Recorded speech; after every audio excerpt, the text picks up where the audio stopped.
യോ ഗൈസ്, അപ്പം ആട് 3 കാണാൻ പോവാണ്. എന്തായിരിക്കും പടം, എങ്ങനെയാണെന്നുള്ളത് ഞാൻ ഒരു റിവ്യൂസും കണ്ടിട്ടില്ല. അപ്പം പടം കണ്ടിട്ട് എങ്ങനെയാണ് അഭിപ്രായം എന്ന് പറയാം. ഒരുപാട് പേര് റിവ്യൂസും യൂട്യൂബിലൊക്കെ ഇട്ടിട്ടുണ്ടാവും, പക്ഷെ ഞാൻ അതൊന്നും കാണാണ്ടാണ് പോണത്. സീറ്റ് കിട്ടാണ്ടായിരുന്നില്ല, അപ്പം റിക്ലൈനറിനകത്തൊക്കെയാണ് പടം കാണാൻ പോണത്. എങ്ങനെ ഉണ്ടാവും എന്ന് കണ്ടറിയാം. ഞാൻ മാത്രമല്ല, ഫ്രണ്ടും. റിക്ലൈനർ എടുത്താനുള്ള ബുദ്ധിമുട്ട് ഗൈസ്, അറ്റം വരെ നടക്കണം. അപ്പോഴേക്കും നമ്മൾ കിതയ്ക്കും.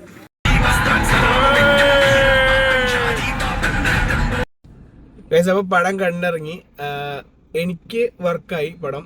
കുറേ കാലത്തിന് ശേഷം ചില കൗണ്ടേഴ്സ് നമ്മൾ പടം കഴിഞ്ഞ് ഇറങ്ങി വന്നിട്ടും അത് പറഞ്ഞ് ഞങ്ങൾ ചിരിച്ചോണ്ടിരിക്കുകയായിരുന്നു.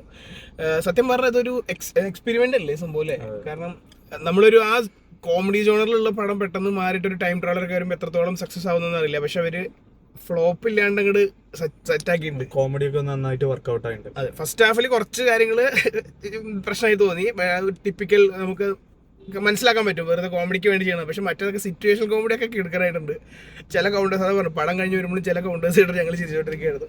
നൈസായിട്ട് എടുത്തിട്ടുണ്ട്. ധർമ്മജനൊക്കെ അവന്റെ അടിപൊളിയായിട്ട് വർക്ക്ഔട്ട്. അതെ, ധർമ്മജൻ കുറേ ആയിട്ട് വെറുപ്പിച്ചോണ്ടിരിക്കുകയായിരുന്നു. പക്ഷെ ഇതിനകത്ത് സെക്കൻഡ് ഹാഫിലൊക്കെ, പ്രത്യേകിച്ച് സെക്കൻഡ് ഹാഫിൽ ധർമ്മജൻ ഓരോ പോയിന്റ് സിറ്റുവേഷൻ കോമഡി എടുക്കാനായിട്ടുണ്ട്. നല്ല രസം വർക്ക്ഔട്ടും ആയിട്ടുണ്ട് കേട്ടോ. എന്തായാലും കൊള്ളാം, മസ്റ്റ് വാച്ച്. ബോറടിക്കില്ല. കുറെ സീരിയസ് പടങ്ങളിൽ നിന്നൊക്കെ ഒരു ഇത് വേണമെന്നുണ്ടെങ്കിൽ പോയി കാണാവുന്നതാണ്. ചളിയില്ലാത്ത, ചളിയില്ലാന്നല്ല, അലമ്പില്ലാതെ കണ്ടുകൊണ്ടിരിക്കാൻ പറ്റുന്ന ഒരു പടമാണ്.